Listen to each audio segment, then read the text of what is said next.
ಗೊತ್ತಲ್ಲ ಫುಲ್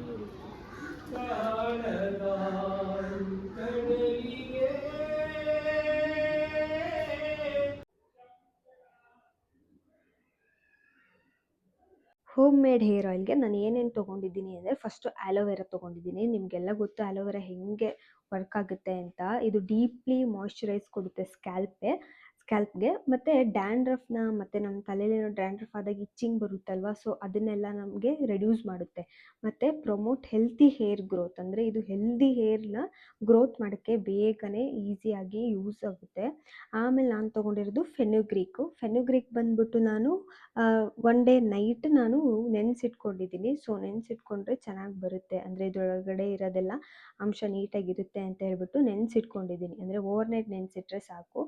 ಇದು ಅಷ್ಟೇ ಹೇರ್ ಗ್ರೋತ್, ಅಂದರೆ ನಿಮಗೆ ಫಾಸ್ಟಾಗಿ ಹೇರ್ ಗ್ರೋತ್ ಮಾಡೋಕ್ಕೆ ಫೆನುಗ್ರೀಕು ತುಂಬಾ ಒಳ್ಳೆಯದು. ಮತ್ತು ತಿಕ್ ಹೇರ್ ಬರಬೇಕು, ನಮ್ಮದು ಕೂದಲು ತುಂಬ ತೆಳ್ಳಗಿದೆ, ತುಂಬ ತಿಕ್ಕಾಗಬೇಕು ಮತ್ತು ಶೈನಿಯಾಗಿರಬೇಕು ಅಂತ ಅಂದರೆ ಫೆನುಗ್ರೀಕ್ ಯೂಸ್ ಮಾಡಿ. ಅದಾದಮೇಲೆ ನಾನು ತೊಗೊಂಡಿರೋದು ಕರಿ ಲೀವ್ಸು ಅಷ್ಟೇ ಹೇರ್ ರೂಟ್ನ ತುಂಬ ಸ್ಟ್ರೆಂತ್ನಿಂಗ್ ಕೊಡುತ್ತೆ. ಮತ್ತು ಹೇರ್ ಥಿಕ್ನೆಸ್ಗೂ ಅಷ್ಟೇ ಇದು ತುಂಬಾ ಒಳ್ಳೆಯದು. ಹೇರ್ ತಿಕ್ಕಾಗಬೇಕು ಅಂದರೆ ಕರಿ ಲೀವ್ಸು ಯೂಸ್ ಆಗುತ್ತೆ. ಮತ್ತು ನಾನು ಆನಿಯನ್ ತೊಗೊಂಡಿದ್ದೀನಿ. ಆನಿಯನ್ನು ಅಷ್ಟೇ ಹೇರ್ ಫಾಲ್ ರಿಡ್ಯೂಸ್ಗೆ ತುಂಬಾ ಒಳ್ಳೆಯದು. ಮತ್ತು ನ್ಯೂ ಹೇರ್ ಗ್ರೋತ್ಗೆ ಇದು ಪ್ರಮೋಟ್ ಮಾಡುತ್ತೆ. ಬ್ಲಡ್ ಸರ್ಕ್ಯುಲೇಷನ್ ಕೂಡ ಚೆನ್ನಾಗಾಗುತ್ತೆ ಸ್ಕ್ಯಾಲ್ಪಲ್ಲಿ, ಅದಕ್ಕೆ ನಾನು ಸ್ವಲ್ಪ ಆನಿಯನ್ನ ತೊಗೊಂಡಿದ್ದೀನಿ. ಅದಾದಮೇಲೆ ನಾನು ತೊಗೊಂಡಿರೋದು ಇಲ್ಲಿ ಫ್ಲ್ಯಾಕ್ಸ್ ಸೀಡ್ ಬಂದ್ಬಿಟ್ಟು ನಿಮಗೆ ಗೊತ್ತು, ಇದು ನ್ಯಾಚುರಲ್ ಕಂಡೀಷ್ನರ್ ಆಗೂ ಯೂಸ್ ಆಗುತ್ತೆ. ಮತ್ತು ನಮ್ಮ ಕೂದಲೇನಾದ್ರು ತುಂಬ ಡ್ರೈ ಆಗಿದ್ರೆ ನಮ್ಮ ಹೇರು, ಸೊ ಅದನ್ನೆಲ್ಲ ರೆಡ್ಯೂಸ್ ಮಾಡುತ್ತೆ. ಮತ್ತು ನಮ್ಮ ಹೇರ್ನ ಸ್ಟ್ರಾಂಗ್ ಆ್ಯಂಡ್ ಸ್ಮೂತ್ ಮಾಡುತ್ತೆ. ಸೊ ಒಂದ್ಸರಿ ನೀವು ಯಾವಾಗಾದರೂ ಫೆನುಗ್ರೀಕ್ ಅಂತೀನಿ, ಈ ಫ್ಲ್ಯಾಕ್ಸ್ ಸೀಡ್ದು ಅಂದರೆ ಹೇರ್ ಮಾಸ್ಕ್ ಏನಾದರೂ ಹಾಕ್ಕೊಂಡು ನೀವು ಯೂಸ್ ಮಾಡಿದರೆ ನಿಮಗೆ ಗೊತ್ತಿರುತ್ತೆ ಸೊ ಎಷ್ಟು ಸಾಫ್ಟಾಗಿ ಬರುತ್ತೆ ಆಫ್ಟರ್ ವಾಶ್ ಅಂತ. ಆಮೇಲೆ ನಾನು ಕಲೋಂಜಿ ಸೀಡ್ಸ್ ತೊಗೊಂಡಿದ್ದೀನಿ. ಇದು ಅಷ್ಟೇ ಹೇರ್ ರೀಗ್ರೋತ್ ಮಾಡೋಕ್ಕೆ ತುಂಬಾ ಒಳ್ಳೆಯದು. ಮತ್ತು ಏನಂದರೆ ನಮ್ಮದು ಕೆಲವೊಂದು ಕಡೆ ನಮಗೆ ಹೇರ್ ಗ್ರೋತ್ ಇರಲ್ಲ, ಸೊ ಪ್ಯಾಚಸ್ ಹಾಗೆ ಇರುತ್ತಲ್ವ, ಸೊ ಅಂಥ ಪ್ಯಾಚಸ್ಸಲ್ಲೆಲ್ಲ ನಾವು ಇದು ಆಯಿಲ್ ಹಾಕ್ಕೊಂಡ್ರೆ ಸೊ ನಮಗೆ ಆದಷ್ಟು ಬೇಗನೆ ಹೇರ್ ಗ್ರೋತ್ ಆಗುತ್ತೆ ಇದು. ಮತ್ತು ಸ್ಕ್ಯಾಲ್ಪ್ ಹೆಲ್ತ್ನೂ ಕೂಡ ಇಂಪ್ರೂವ್ ಮಾಡುತ್ತೆ. ಅದಾದಮೇಲೆ ನಾನು ಸ್ವಲ್ಪ ಕ್ಲೋ ತೊಗೊಂಡಿದ್ದೀನಿ. ಕ್ಲೋ ಏನಕ್ಕೆಪ್ಪ ಅಂತ ಅಂದರೆ ನಮ್ಮ ಹೇರ್ನ ಶೈನ್ ಬರೋದಕ್ಕೆ ಅದು ತುಂಬಾ ಯೂಸ್ ಆಗುತ್ತೆ. ಸೊ ಶೈನ್ ಬರುತ್ತೆ ಕೂದಲಲ್ಲಿ. ಮತ್ತು ಹೇರ್ ಥಿನ್ನಿಂಗು, ಏನಂದರೆ ಹೇರ್ ತುಂಬ ತೆಳುಗಾಗೋದು ಆ ಥರದ್ದೆಲ್ಲ ಇರುತ್ತಲ್ಲ, ಅದನ್ನೆಲ್ಲ ರೆಡ್ಯೂಸ್ ಮಾಡುತ್ತೆ. ಆದಮೇಲೆ ಹರ್ಬ್ಸ್ ತೊಗೊಂಡಿದ್ದೀನಿ, ರೋಸ್ಮೆರಿ. ಸೊ ಇದಂತೂ ನಿಮಗೆ ಗೊತ್ತು, ಇವಾಗಂತೂ ಎಷ್ಟು ಟ್ರೆಂಡಿಂಗಲ್ಲಿದೆ ಅಂತ. ರೋಸ್ಮೆರಿ ವಾಟರ್ ಆಗಲಿ ಅಥವಾ ರೋಸ್ಮೆರಿ ಆಯಿಲ್ ಆಗಲಿ, ಸೊ ಅದನ್ನೆಲ್ಲ ಸೆಪ್ರೇಟಾಗಿ ನಮಗೆ ಹಾಕೊಳ್ಳೋಕೆ ಟೈಮ್ ಇರಲ್ಲ ಅಲ್ವಾ, ಸೊ ಅದಕ್ಕೋಸ್ಕರ ನಾನು ಇದನ್ನು ಆಯಿಲಲ್ಲೇ ಆ್ಯಡ್ ಮಾಡ್ತಾಯಿದ್ದೀನಿ. ಸೊ ಇದು ಅಷ್ಟೇ ನಿಮಗೆ ಹೇರ್ ಗ್ರೋತ್ನ ಫಾಸ್ಟಾಗಿ ಆಗೋದಕ್ಕೆ ಹೆಲ್ಪ್ ಮಾಡುತ್ತೆ ಮತ್ತು ರೂಟ್ಸ್ನ ಸ್ಟ್ರೆಂತ್ನಿಂಗ್ ಕೊಡುತ್ತೆ. ಅದಾದಮೇಲೆ ನಾನು ತೊಗೊಂಡಿದ್ದೀನಿ ಹೈಬಿಸ್ಕಸ್ ಲೀವ್ ಆದರೂ ತೊಗೋಬೋದು. ಇದ್ರ ಜೊತೆಗೆ ನಿಮಗೆ ಫ್ಲವರ್ ಅವೈಲಬಲ್ ಇದೆ ಅಂತ ಅಂದರೆ ಫ್ಲವರ್ನೂ ತೊಗೊಳ್ಳಿ. ಸೊ ಅದು ಎಷ್ಟು ಒಳ್ಳೆಯದು ಅಂತ ಅಂದರೆ ನ್ಯಾಚುರಲ್ ಕಂಡೀಷ್ನಿಂಗ್ ಮಾಡುತ್ತೆ, ಇದು ಡ್ರೈನೆಸ್ ಆಗೋಕ್ಕೆ ಬಿಡಲ್ಲ, ತುಂಬಾ ಒಳ್ಳೆಯದು ಹೇರ್ ಗ್ರೋತ್ಗೆ. ಸೊ ನಾನು ಲೀವ್ಸ್ ತೊಗೊಂಡಿದ್ದೀನಿ, ಯಾಕಂದರೆ ನನಗೆ ಫ್ಲವರ್ ಸಿಕ್ಕಿಲ್ಲ ನಮ್ಮ ಮನೇಲಿ, ಗಿಡಗಳಿತ್ತು, ಅದರಿಂದ ನಾನು ಲೀವ್ಸ್ ತೊಗೊಂಡಿದ್ದೀನಿ. ಬೇಕೆಂದರೆ ನೀವು ಇದಕ್ಕೆ ಆಮ್ಲನೂ ಆ್ಯಡ್ ಮಾಡ್ಕೊಬೋದು. ಸೊ ನಾನು ಆಮ್ಲ ಇಲ್ಲಿ ಆ್ಯಡ್ ಮಾಡಿಲ್ಲ, ಆಮ್ಲ ಇರಲಿಲ್ಲ ನಮ್ಮ ಮನೇಲಿ ಅಂತ. ಸೊ ನೀವು ಬೇಕಿದ್ರೆ ಆಮ್ಲನೂ ಆ್ಯಡ್ ಮಾಡ್ಕೊಬೋದು. ಸೊ ಇದೊಂದು ಮಾಡಿಟ್ಕೊಂಡ್ರೆ ನಿಮಗೆ ಆಲ್ಮೋಸ್ಟ್ 4 to 6 ಮಂತ್ಸ್ವರೆಗೂ ಬರುತ್ತೆ ಮತ್ತು ಜಾಸ್ತಿ ಖರ್ಚೇನಾಗಲ್ಲ. ಕೊಬ್ಬರಿ ಎಣ್ಣೆಗೆ ಮಾತ್ರ ನಿಮಗೆ ಖರ್ಚಾಗುತ್ತೆ. ಒಂದು 1/2 ಲೀಟ್ರ್ ಕೊಬ್ಬರಿ ಎಣ್ಣೆ ತೊಗೊಬಂದು ನೀವು ಮಾಡಿಕೊಂಡ್ರೆ ನಿಮಗೆ 4 to 6 ಮಂತ್ಸ್ ಅಂತೂ ಪಕ್ಕ. ಒಬ್ಬರೇ ಯೂಸ್ ಮಾಡ್ತೀರಾ ಅಂದರೆ 4 to 6 ಮಂತ್ಸು, ಇಲ್ಲ ಮನೇಲಿರೋರೆಲ್ಲ ಯೂಸ್ ಮಾಡ್ತೀರಾ ಅಂದರೆ 3 ಮಂತ್ಸ್ ಅಂತೂ ಪಕ್ಕ ಬರುತ್ತೆ. ಮಾರ್ಕೆಟಲ್ಲೆಲ್ಲ ತುಂಬ ಹೇರ್ ಆಯಿಲು ಅವೈಲಬಲ್ ಇದೆ, ಬಟ್ ನಮಗೆ ಅಷ್ಟು ಗೊತ್ತಿರಲ್ಲ ಅವ್ರು ಏನೇನು ಹಾಕಿ ಮಾಡಿರ್ತಾರೆ ಅಂತ. ಸೊ ನಾವೇ ತೊಗೊಬಂದು ಮಾಡ್ಕೊಂಡ್ರೆ ಅಫೋರ್ಡಬಲ್ ಪ್ರೈಸ್ಗೂ ನಮಗೆ ಸಿಗುತ್ತೆ ಮತ್ತು ಹೆಲ್ದಿಯಾಗೂ ಬೆಳೆಯುತ್ತೆ. ನಾನು ಯಾವಾಗಲೂ ಇದನ್ನೇ ಯೂಸ್ ಮಾಡೋದು. ಸೊ 6 ಮಂತ್ಸ್ ಬ್ಯಾಕು ನಾನು ಇದನ್ನು ಮಾಡಿದ್ದೆ, ನನಗೆ ವರ್ಕ್ ಆಗಿದೆ. ಆಮೇಲೆ ನನ್ನದು ಹೇರ್ ಆಯಿಲು ಖಾಲಿ ಆಯಿತು ಅಂತ ನಾನು ಮತ್ತೆ ಮಾಡ್ತಾಯಿದ್ದೀನಿ. ಸೊ ನೆಕ್ಸ್ಟ್ ಪ್ರೊಸೀಜರ್ ನಿಮಗೆ ಹೇಗೆ ಮಾಡಬೇಕು ಅಂತ ನಾನು ಎಕ್ಸ್ಪ್ಲೇನ್ ಮಾಡ್ತೀನಿ, ಬನ್ನಿ. ಇವಾಗ ಇದನ್ನೆಲ್ಲ ನಾವು ಪೇಸ್ಟ್ ಮಾಡ್ಕೋಬೇಕು. ಹಾಗೇನೂ ಹಾಕ್ಬೋದು, ಬಟ್ ನಾನು ಪೇಸ್ಟ್ ಮಾಡ್ತಾಯಿದ್ದೀನಿ. ಯಾಕಂತ ಅಂದರೆ ಪೇಸ್ಟ್ ಮಾಡಿದವಾಗ ಅದರೊಳಗಡೆ ಇರೋದೆಲ್ಲ ಏನು ಅಂಶ ಇರುತ್ತೆ ಅದೆಲ್ಲ ನೀಟಾಗಿ ಬಿಟ್ಕೊಳ್ಳುತ್ತೆ, ಅದಕ್ಕೆ ನಾನು ಪೇಸ್ಟ್ ಮಾಡ್ಕೊತೀನಿ. ಸೊ ಫಸ್ಟು ಹೈಬಿಸ್ಕಸ್ ಎಲೆ ಹಾಕ್ಕೋತೀನಿ. ನೆಕ್ಸ್ಟು ಏನು ಹೇಳಿದೆ, ಆನಿಯನ್ನು, ಆಮೇಲೆ ಕ್ಲೋ, ಕರಿ ಲೀವ್ಸ್,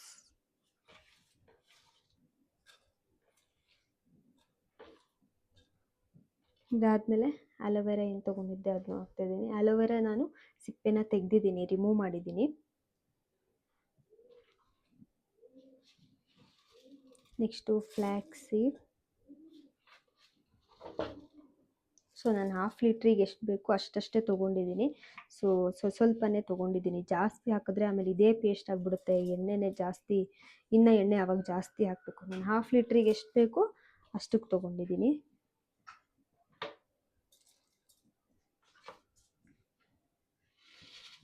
ನೆಕ್ಸ್ಟು ಕಲ್ಲೊಂಜಿ ಸೀಡ್, ಅದಾದಮೇಲೆ ಮೆಂತೆ.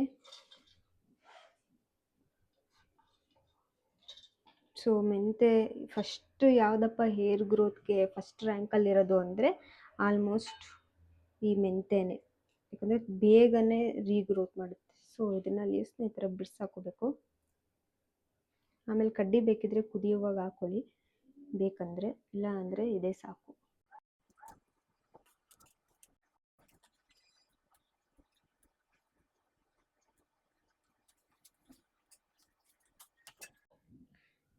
ಇವಾಗ ಇದನ್ನು ಪೇಸ್ಟ್ ಮಾಡ್ಕೋಬೇಕು. ಇದಕ್ಕೆ ಯಾವುದೇ ಥರದ ಸ್ವಲ್ಪನೂ ನೀರು ಏನು ಹಾಕಬೇಡಿ. ಇದೇನಿದೆ ಹಂಗೇ ರುಬ್ಕೊಳ್ಳಿ, ಹಂಗೇ ಆಗುತ್ತೆ. ಯಾಕಂದರೆ ಗಟ್ಟಿಯಾಗಿರಬೇಕು.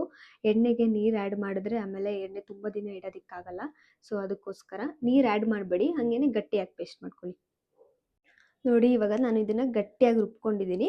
ಸೊ ಇವಾಗ ನೆಕ್ಸ್ಟ್ ಪ್ರೊಸೆಸ್ಗೆ ಹೋಗೋಣ. ಇವಾಗ ಈ ರುಬ್ಬಿರೋ ಪೇಸ್ಟ್ನ ಒಂದು ಪಾತ್ರೆಗಾದ್ರೂ ಹಾಕ್ಕೊಳ್ಳಿ. ನಿಮಗೆ ಯಾವುದು ಬೇಕು ಆ ಪಾತ್ರೆಗೆ ಹಾಕ್ಕೊಳ್ಳಿ. ಅದೇ ಪಾತ್ರೆ ಇದೇ ಪಾತ್ರೆ ಅಂತೇನಿಲ್ಲ, ಅಷ್ಟೂ ಹಾಕ್ಕೋಬೇಕು. ನಾನು ಅಷ್ಟೂ ಹಾಕೋತೀನಿ. ನೋಡಿ ಎಷ್ಟು ಗಟ್ಟಿಯಾಗಿ ರುಬ್ಬಿದ್ದೀನಿ ಅಂತ. ಸೊ ಇದರಲ್ಲಿ ನೀರಿನ ಅಂಶ ಇಲ್ಲ. ಸೊ ನೀರಿನ ಅಂಶ ನಾವು ಎಕ್ಸ್ಟ್ರಾ ನೀರೇನು ಆ್ಯಡ್ ಮಾಡಬಾರ್ದು, ಅದರಲ್ಲೇ ಇರುತ್ತಲ್ವ ಆ್ಯಲೋವೆರಾದಲ್ಲೆಲ್ಲ. ಸೊ ಅದೇ ಸಾಕು. ಇವಾಗ ಕೊಬ್ಬರೆಣ್ಣೆ ತೊಗೊಂಡು ಹಾಕ್ತಾಯಿದ್ದೀನಿ. ಸೊ ಇದು ಹಾಫ್ ಲೀಟರ್ ಕೊಬ್ಬರೆಣ್ಣೆ. ಸೊ ಮಾರ್ಕೆಟಲ್ಲೆಲ್ಲ ಸಿಗುತ್ತೆ ನಿಮಗೆ, ಗ್ರೋಸರಿ ಅಂಗಡೀಸಲ್ಲೆಲ್ಲ ಕೊಬ್ಬರೆಣ್ಣೆ ಅಂತಂದರೆ ಅರ್ಧ ಲೀಟ್ರ್ ತೊಗೊಬನ್ನಿ, ಇಲ್ಲ ನೀವು 1 ಲೀಟ್ರ್, ನಿಮಗೆ ಎಷ್ಟು ಬೇಕು ಅಷ್ಟು ಹಾಕ್ಕೊಳ್ಳಿ. ನಾನು ಹಾಫ್ ಲೀಟರ್ ಹಾಕ್ಕೋತಾ ಇದ್ದೀನಿ. ಫಸ್ಟೇ ಗ್ಯಾಸ್ ಆನ್ ಮಾಡಬೇಡಿ. ಫಸ್ಟ್ ಎಣ್ಣೆ ಮತ್ತು ಇದನ್ನು ಹಾಕ್ಬಿಟ್ಟು ಆಮೇಲೆ ಗ್ಯಾಸ್ ಆನ್ ಮಾಡಬೇಕು. ಇವಾಗ ನಾನು ಗ್ಯಾಸ್ ಆನ್ ಮಾಡಿದ್ದೀನಿ. ಗ್ಯಾಸ್ನ ಲೋ ಫ್ಲೇಮಲ್ಲೇ ಇಡಿ, ಯಾವುದೇ ಕಾರಣಕ್ಕೂ ಹೈ ಫ್ಲೇಮಲ್ಲಿ ಇಡಬೇಡಿ. ಸೊ ಲೋ ಫ್ಲೇಮಲ್ಲೇ ನೀಟಾಗಿ ಎಣ್ಣೆ ಕುದಿಬೇಕು. ಸೊ ಎಣ್ಣೆ ಕುದ್ದಾದ್ಮೇಲೆ ಕಲರ್ ಎಲ್ಲ ಚೇಂಜ್ ಆಗುತ್ತೆ ಮತ್ತು ಇದನ್ನೆಲ್ಲ ಬಿಟ್ಕೊಳ್ಳುತ್ತಲ್ವ ಇದರಲ್ಲಿ. ಸೊ ಎಣ್ಣೆಗೆ ಇದರಲ್ಲಿರೋ ಅಂಶ ಎಲ್ಲ ಬಿಟ್ಟು ಎಣ್ಣೆಗೆ ನಮಗೆ ಮಿಕ್ಸ್ ಆಗಬೇಕು. ಸೊ ಅಲ್ಲಿವರೆಗೂ ಚೆನ್ನಾಗಿ ಕುದಿಸ್ಕೊಳ್ಳಿ. ನಾನು ಹೆಂಗೆ ಬರುತ್ತೆ ಅನ್ನೋದು ಲಾಸ್ಟ್ವರೆಗೂ ನಾನು ತೋರಿಸ್ತೀನಿ. ಸೊ ಈ ವಿಡಿಯೋನ ಸ್ಕಿಪ್ ಮಾಡಬೇಡಿ.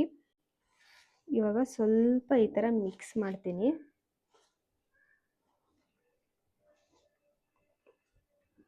ಸೊ ಇದನ್ನು ಮಾಡಿಟ್ಟಾದಮೇಲೆ ನೀವು ಯಾವಾಗ ಎಣ್ಣೆ ಹಾಕೋತೀರ ಅಲ್ವ ತಲೆಗೆ, ಸೊ ಆವಾಗ ಸ್ವಲ್ಪ ಉಗುರು ಬೆಚ್ಚಗೆ ಮಾಡಿಕೊಂಡು ಯೂಸ್ ಮಾಡಿ. ಸೊ ತುಂಬಾ ಒಳ್ಳೆ ರಿಸಲ್ಟ್ ಕೊಡುತ್ತೆ. ಈ ಎಣ್ಣೆ ಹಾಕಿದ್ಮೇಲಂತೂ ನೀವು ಈ ಕಂಡೀಷ್ನರ್ ಏನಾದ್ರು ಯೂಸ್ ಮಾಡ್ತಿದ್ರೆ, ಅಂದರೆ ನಮ್ಮ ಕೂದಲು ಸ್ವಲ್ಪ ಡ್ರೈ ಆಗಿದೆ, ಫಿಝಿ ಆಗಿದೆ, ನೀಟಾಗಿ ಕೂತ್ಕೊಳ್ಳಲ್ಲ, ಆ ಥರದ್ದೆಲ್ಲ ಇದ್ದರೆ ಈ ಹೇರ್ ಆಯಿಲ್ ಯೂಸ್ ಮಾಡಿದ್ಮೇಲೆ ನೀವೇ ನನಗೆ ಹೇಳ್ತೀರಾ 100% ರಿಸಲ್ಟ್ ಇರುತ್ತೆ. ಯಾವುದೇ ಕಂಡೀಷ್ನರೇ ಬೇಡ. ಜಸ್ಟ್ ನೀವು ಯಾವ ಶ್ಯಾಂಪು ಯೂಸ್ ಮಾಡ್ತೀರಾ ಅದೇ ಶ್ಯಾಂಪು ಯೂಸ್ ಮಾಡಿ ಹೇರ್ ವಾಶ್ ಮಾಡಿಕೊಂಡ್ರೆ ಸಾಕು. ತುಂಬಾ ಚೆನ್ನಾಗಾಗುತ್ತೆ. ಮತ್ತು ಬೇಬಿ ಹೇರ್ಸ್ ಗ್ರೋತ್ ಎಲ್ಲ ನಿಮಗೆ ಗೊತ್ತಾಗುತ್ತೆ. ಸೊ ಹೇರ್ ಫಾಲು ರೆಡ್ಯೂಸ್ ಆಗುತ್ತೆ. ನೋಡಿ ಇದು ಲೋ ಫ್ಲೇಮಲ್ಲೇ ಈ ಥರ ಚೆನ್ನಾಗಿ ಕುದಿಬೇಕು, ತುಂಬ ಜಾಸ್ತಿ ಹೊತ್ತು ಕುದಿಸ್ಬೇಕು. ಸೊ ಇವಾಗ ನೋಡಿ ಗ್ರೀನ್ ಕಲರ್ ಇರೋದೆಲ್ಲ ಸ್ವಲ್ಪ ಗೋಲ್ಡನ್ ಬ್ರೌನ್ ಕಲರಿಗೆ ಬಂದಿದೆ. ಹಂಗೇನೆ ಜಾಸ್ತಿ ಕುದಿಸ್ಬೇಕು. ಇದು ಕಲರ್ ಚೇಂಜ್ ಆಗುತ್ತೆ, ಅವಾಗ ನಮಗೆ ಗೊತ್ತಾಗುತ್ತೆ ಆಗಿದೆ ಅಂತ. ಇಲ್ಲ ಅಂದರೆ ಈ ಬಬಲ್ಸ್ ಏನು ಬರ್ತಿದೆಯಲ್ಲ, ಈ ಬಬಲ್ಸು ಕಡಿಮೆ ಆಗುತ್ತೆ. ಸೊ ನಮಗೆ ಅವಾಗ ಗೊತ್ತಾಗುತ್ತೆ ಇದು ಕಂಪ್ಲೀಟಾಗಿ ಮುಗಿದಿದೆ ಅಂತ. ಸೊ ಎಷ್ಟು ಚೆನ್ನಾಗಿ ಸ್ಮೆಲ್ ಬರ್ತಿದೆ ಅಂತ ಅಂದರೆ ಕೊಬ್ಬರಿ ಎಣ್ಣೆದು, ಮತ್ತು ನಾವು ರೋಸ್ಮೇರಿ ಯೂಸ್ ಮಾಡಿದ್ದೀವಲ್ವ, ಸೊ ಅದ್ರದ್ದಂತೂ ಸ್ಮೆಲ್ ಮಾತ್ರ ಸಖತ್ ಅರೋಮ ಬರುತ್ತೆ. ಎಷ್ಟು ದಿವಸ ಇಟ್ಟರೂ ನಿಮಗೆ ಸ್ಮೆಲ್ ಚೇಂಜ್ ಆಗಲ್ಲ. ಇದು ಚೆನ್ನಾಗಿ ಸ್ಮೆಲ್ ಬರುತ್ತೆ. ಮತ್ತು ಕೆಲವೊಂದು ಹೇರ್ ಆಯಿಲೆಲ್ಲ ಸ್ಮೆಲ್ ಕೆಲವೊಬ್ರಿಗೆ ಇಷ್ಟ ಆಗಲ್ಲ. ಅಯ್ಯೋ ಏನಪ್ಪ ಇದು ಹಾಕ್ಕೊಂಡವಾಗೆಲ್ಲ ಈ ಥರ ಸ್ಮೆಲ್ ಬರುತ್ತೆ ಅಂತ ಅದನ್ನು ಸುಮ್ಮನೆ ಅಲ್ಲಿಗೆ ಬಿಟ್ಬಿಡ್ತಾರೆ. ಸೊ ಇದಾದರೆ ಹಾಗಲ್ಲ, ಸ್ಮೆಲ್ಲು ಚೆನ್ನಾಗಿ ಬರುತ್ತೆ, ಚೆನ್ನಾಗಿರುತ್ತೆ. ಸೊ ಯೂಸ್ ಮಾಡ್ಕೊಬೋದು ನಾವು. ಸೊ ಇದನ್ನು ಅವಾಗವಾಗ ಈ ಥರ ಹೀಗೆ ತಿರುಗಿಸ್ತಾ ಇರಬೇಕು, ಯಾಕಂದರೆ ತಳ ಹಿಡಿಬಾರ್ದು ಅಂತ. ಸೊ ಇದೇ ಥರ ಲೋ ಫ್ಲೇಮಲ್ಲೇ ಇದು ಚೆನ್ನಾಗಿ ಕುದಿಬೇಕು. ಸೊ ನೋಡಿ ಇವಾಗ ಇದಾಗಿದೆ. ಸೊ ಇದೇನು ನಾವು ಪೇಸ್ಟ್ ಹಾಕಿರ್ತೀವಲ್ವ, ಈ ಥರ ಕಲರ್ ಚೇಂಜ್ ಆಗಿದೆ ನೋಡಿ ಇವಾಗ. ಸೊ ಇದರೊಳಗಡೆ ಇರೋ ಅಂಶ ಎಲ್ಲ ನಮಗೆ ಎಣ್ಣೆಲಿ ಬಿಟ್ಕೊಂಡಿದೆ. ತೋರಿಸ್ತೀನಿ ರೀ ಇವಾಗ. ನೋಡಿ ಎಣ್ಣೆ ಆಲ್ಮೋಸ್ಟ್ ಗ್ರೀನ್ ಕಲರ್ ಬಂದಿದೆ. ಸೊ ವೈಟ್ ಇತ್ತು ಆಯಿಲು. ಸೊ ಈ ಸೊಪ್ಪು ಅದ್ರದ್ದೆಲ್ಲ ಅಂಶ ಬಿಟ್ಕೊಂಡು ಗ್ರೀನ್ ಬಂದಿದೆ. ಸೊ ಇದಿಷ್ಟ ಆದರೆ ಸಾಕು. ಇವಾಗ ಗ್ಯಾಸ್ನ ಆಫ್ ಮಾಡ್ಕೊಳ್ಳಿ. ಮಿನಿಮಮ್ ಅಂದರೂ ನಾನು ಲೋ ಫ್ಲೇಮಲ್ಲಿ ಒಂದು 15 to 20 ಮಿನಿಟ್ಸು 15 ಮಿನಿಟ್ಸ್ ಸಾಕು ಅನಿಸುತ್ತೆ. ಸೊ ನೋಡ್ಕೋತಾ ಇರಿ ನೀವು. ಈ ಥರ ಹಿಂಗೆ ಕಲರ್ ಚೇಂಜ್ ಆಯಿತು ಅಂತ ಅಂದರೆ ಸಾಕು, ಆಫ್ ಮಾಡಿಬಿಡಿ ಗ್ಯಾಸ್ನ. ಇದನ್ನು ಫುಲ್ ಇವಾಗ ತಣ್ಣಗಾಗಕ್ಕೆ ಬಿಟ್ಬಿಡಿ. ಸೊ ಈ ಆಯಿಲ್ ಏನಿದೆ ಫುಲ್ ತಣ್ಣಗಾಗಬೇಕು, ಓಕೆನಾ. ಸೊ ಈ ಥರದ್ದೆಲ್ಲ ಇರುತ್ತಲ್ವಾ ನೋಡಿ, ಹಿಂಗೆ ಎತ್ತಿದ ತಕ್ಷಣ ಗೊತ್ತಾಗ್ಬಿಡುತ್ತೆ ಇದು ಕಲರ್ ಚೇಂಜ್ ಆಗಿದೆ. ಸೊ ಇದರೊಳಗಡೆ ಎಲ್ಲ ಬಿಟ್ಟಿದೆ, ಪುಡಿ ಪುಡಿ ಪುಡಿ ಪುಡಿ ಥರ ಆಗಿದೆ. ಸೊ ತಣ್ಣಗಾಗಕ್ಕೆ ಬಿಟ್ಟ ಮೇಲೆ ಇದನ್ನು ಫಿಲ್ಟರ್ ಮಾಡ್ಕೋಬೇಕು. ಸೊ ಕೂಲ್ ಡೌನ್ ಆಗೋಕ್ಕೆ ಸುಮಾರು ಟೈಮ್ ಬೇಕು ಇದಕ್ಕೆ. ಸೊ ಇದನ್ನು ಹಾಗೆ ನಾನು ಇದರಲ್ಲೇ ಬಿಡ್ತೀನಿ. ಸೊ ಕೂಲ್ ಡೌನ್ ಆದಮೇಲೆ ನಿಮಗೆ ಯಾವ ಥರ ಆಗಿದೆ ಎಣ್ಣೆ ಅಂತ ಹೇಳಿ ತೋರಿಸ್ತೀನಿ. ನಾನಿವಾಗ ಈ ಪೌಡರ್ ಎಲ್ಲ ಏನಿತ್ತಲ್ವ ಈ ಆಯಿಲಲ್ಲಿ, ಅದನ್ನು ಇವಾಗ ನಾನು ಸ್ಟ್ರೈನರಲ್ಲಿ ಹಾಕ್ಕೋತಾ ಇದ್ದೀನಿ. ಸ್ಟ್ರೈನರಲ್ಲಿ ಹಾಕ್ಬಿಟ್ಟು ನಾನು ಈಗ ಅದೇ ಪಾತ್ರೆಲೇ ಹಾಗೆ ಇಟ್ಬಿಡ್ತೀನಿ. ಯಾಕಂತಂದರೆ ಇದರಲ್ಲಿರೋ ಆಯಿಲೆಲ್ಲ ಸೊ ಇಳಿದಿರುತ್ತೆ ಸಂಜೆ ಅಷ್ಟರಲ್ಲಿ, ನಾವು ತಣ್ಣಗಾಗೋ ಅಷ್ಟರಲ್ಲಿ. ಆಮೇಲೆ ನಾವು ಹಾಕೋಕೆ ಹೋದರೆ ಅದು ಎಣ್ಣೆ ಎಲ್ಲ ಇಳ್ದಿರಲ್ಲ. ಇದರಲ್ಲೇ ಸುಮಾರಷ್ಟು ಆಯಿಲೆಲ್ಲ ಹಾಗೆ ಇಟ್ಬಿಟ್ಟಿರುತ್ತೆ. ಸೊ ಅದಕ್ಕೆ ಈ ಥರ ಹಿಂಗೆಲ್ಲ ಪ್ರೆಸ್ ಮಾಡಿ ಇದರೆಲ್ಲ ಹಿಂಗೆ ಇಟ್ಬಿಟ್ರೆ ಅದು ಹಂಗೆ ಅದ್ರ ಪಾಡಿಗೆ ಅದೇನೆ ಇಳಿಯುತ್ತೆ ಎಣ್ಣೆ. ನೋಡಿ ಇವಾಗ ಈ ಆಯಿಲ್ ಕೂಲ್ ಆಗಿದೆ. ನಾನು ಇವಾಗ ಇದೊಂದು ಕಂಟೈನರ್ಗೆ ಹಾಕೋತಾ ಇದ್ದೀನಿ. ನೋಡಿ ಯಾವ ಕಲರ್ ಬಂದಿದೆ ಅಂತ. ಸೊ ಗ್ರೀನಿಶ್ ಕಲರಲ್ಲಿ ಸ್ವಲ್ಪ ಬಂದಿದೆ.